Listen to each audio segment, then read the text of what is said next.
Tom groaned and turned over, trying to ignore the steady buzz that was breaking through his dreams. He'd been up twice with a teething Harry, and it seemed only moments since he'd drifted back to sleep. Exciting as their son's first tooth was, it was also exhausting. So Tom had offered to take care of Harry overnight to give Louisa a good night's rest. Being woken by his vibrating mobile at 3:45 a.m. was the last thing he needed, but he couldn't ignore it. He pushed himself upright, swung his legs out of bed, and took the phone into the bathroom. "Becky, what can I do for you?" he asked, stifling a yawn as he ran a hand through his short, dark, blonde hair. "We've got a body, Tom. Sorry to wake you, but you need to come and take a look."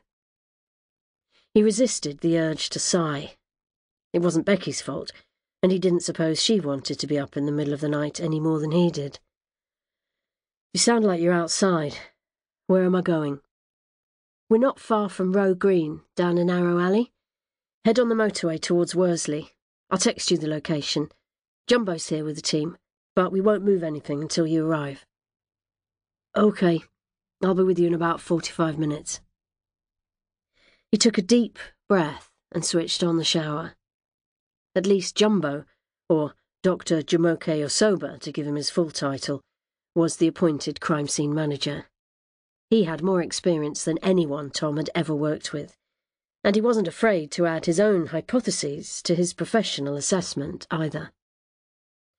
Tom switched the shower to cold for the last minute, hoping it would liven him up. He breathed in sharply as the chilly water drenched his body, and dropped his head to watch the rivulets run down his legs and splash onto the tiled floor. Drying himself quickly, he returned to the bedroom and crouched down beside Louisa to kiss her gently on the lips. Her mouth turned up in a smile, even though her eyes remained closed. "That's a lovely way to wake up," she murmured. "It would be even better if I could get back in there with you," he answered, "but I can't. I'm sorry, darling. I've got to go out. Harry's been awake twice, but he's asleep now. I thought I should warn you, so you're mentally on baby alert." "Never off it, Tom." That was true. Even when he got up to see to Harry, Tom knew Louisa always stirred at their baby's cries.